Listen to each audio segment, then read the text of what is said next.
नमस्कार, कसे आहात तुम्ही सगळे? दिवाळीच्या तुम्हा सगळ्यांना भरपूर भरपूर शुभेच्छा. अगोदर सांगितल्याप्रमाणे माझी दिवाळी क्रिकेटची दिवाळी चालू आहे. 40 दिवस गेले भारतीय संघाचा पाठलाग करत मी भारत भ्रमण करतोय. जवळजवळ 9 सामने कव्हर करायला 10-11 सिटीज फिरलोय. तुम्ही म्हणाल हे गणित कुठलं? अहो, मध्ये आधे मुंबईला 2दा यायला लागलं, मध्ये आधे 3दा पुण्याला जाऊन आलो, आता परत एकदा अहमदाबादला जायचं आहे. त्यामुळे ही भटकंती मस्तपैकी चालू आहे. 9 सिटीज, 9 सामने, 9 मैदानावरती 9 प्रतिस्पर्ध्यांविरुद्ध भारतीय संघानं जिंकून दाखवलेले आहेत. आणि आता साखळी स्पर्धा संपलेली आहे.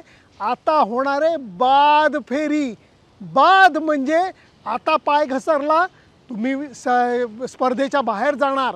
आणि म्हणून आता 2 सेमीफायनल 1 फायनल अशी गोष्ट उरलेली आहे. 4च संघ उरलेले आहेत, बाकी 6 संघ कूक आपापल्या घरी गेलेले आहेत. त्यामुळे भारत विरुद्ध न्यूझीलंड 15 तारखेला, 16 तारखेला दक्षिण आफ्रिका विरुद्ध ऑस्ट्रेलिया. परंतु दक्षिण आफ्रिका विरुद्ध ऑस्ट्रेलिया एक सेकंद बाजूला ठेवूयात. पहिल्यांदा आपण आपला विचार करूयात भारत विरुद्ध न्यूझीलंडचा. आज मी प्रिव्ह्यू करणार नाही आहे. प्रिव्ह्यू करायला एक दिवस अजून बाकी आहे. तो वेगळा, दोन्ही त्याला टीमचं बलाबल, त्यांचे विकनेसेस काय आहेत हे सगळं मी नंतर मांडेन. आज जो मी तुम्हाला मुद्दा मांडणार आहे किंवा आज जे मुद्दे मांडणार आहे ते जरा थोडेसे वेगळे आहेत. कारण मी हे पहिल्यांदा सांगू इच्छितो, 90% लोक, 90,000 माझे यूट्यूब सबस्क्रायबर आहेत, 1 लाखाचा मी प्रयत्न करतो आहे, त्याच्यासाठी तुम्ही पाठिंबा देताय. त्या 90,000 सबस्क्रायबरपैकी अक्षरशः 90% लोक असे आहेत की जे सी पॉझिटिव्ह ब्लड ग्रुपचे आहेत. म्हणजे क्रिकेटचा विचार करताना ते सकारात्मक विचार करतात.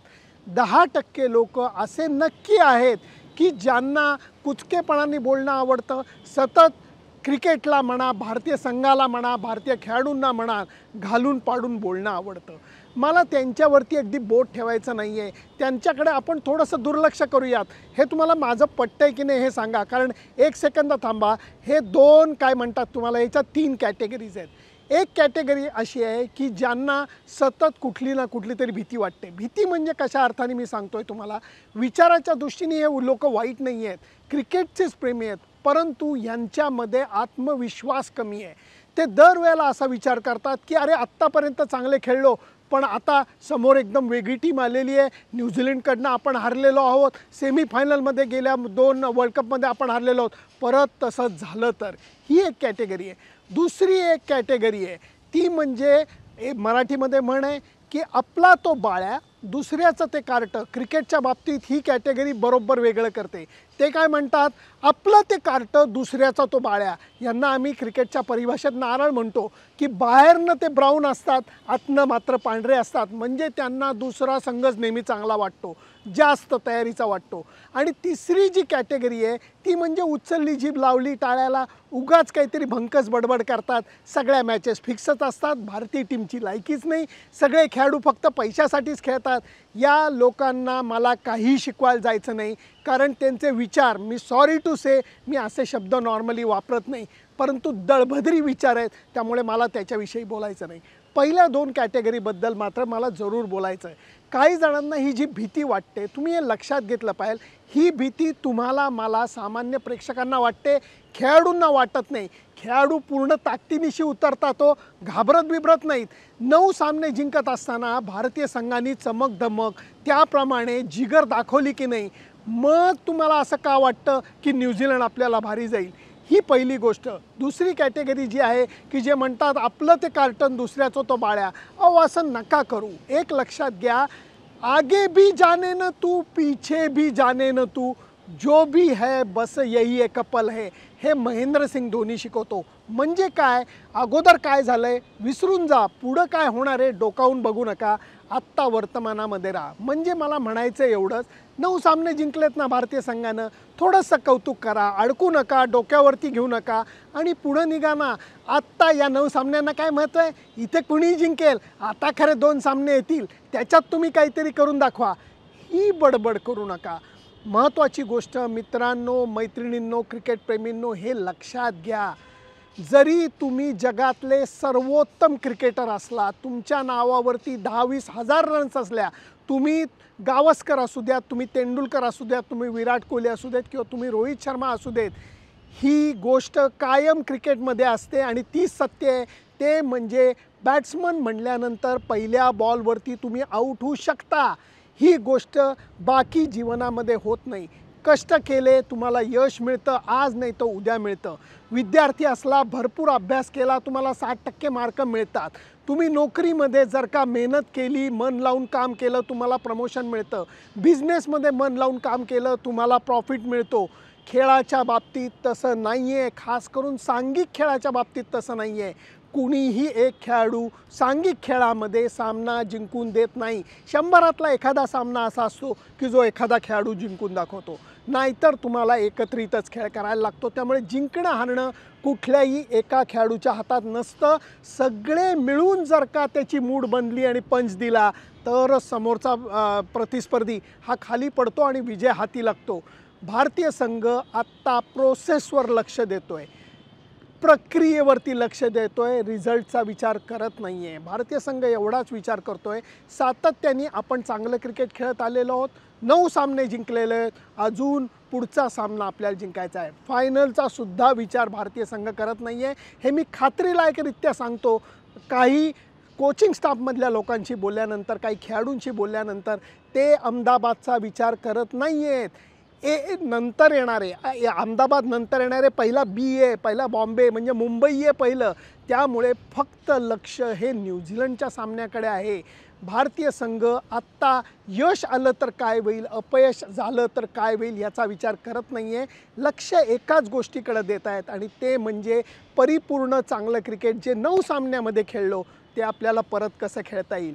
मला गेले काही दिवस मी तुम्हाला सातत्याने क्रिकेट आपल्याला काय शिकवतं हे समजून सांगायचा प्रयत्न करतो आहे. मित्रांनो, मैत्रिणींनो, क्रिकेटप्रेमींनो, हे लक्षात घ्या.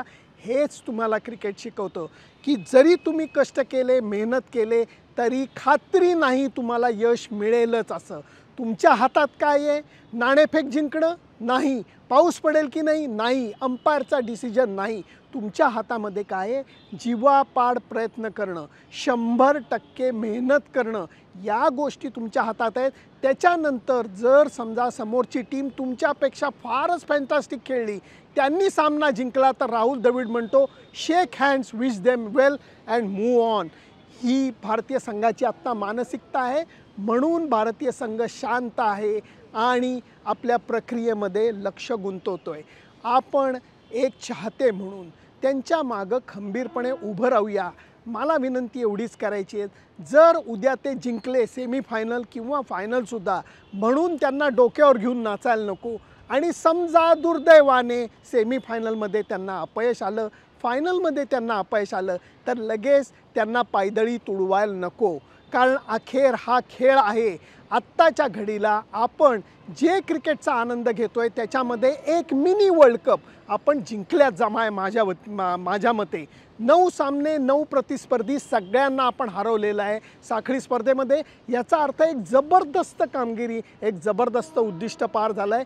आता जो प्रश्न आहे तो अंतिम टप्प्याचा आहे. अर्थात भारतीय संघ त्याच्यासाठी तयारी करते आहे आणि ते कमी पडणार नाहीत अशी मलासुद्धा खात्री वाटते. कारण त्यांची तयारी, त्यांची मानसिकता, त्यांचे विचार हे सगळे एका दिशेला जात आहेत.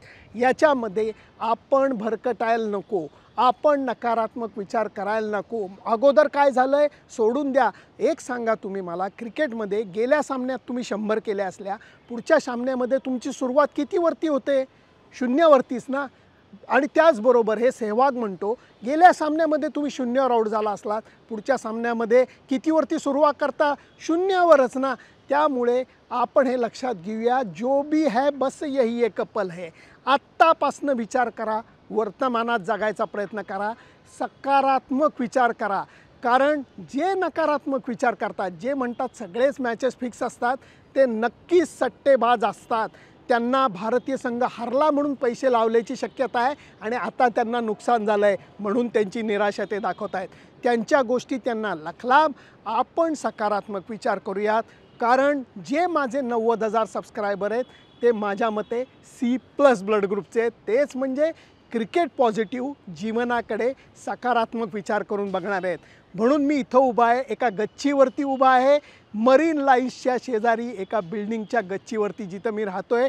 आणि माझ्या मागं आहे ते वानखेडे स्टेडियम.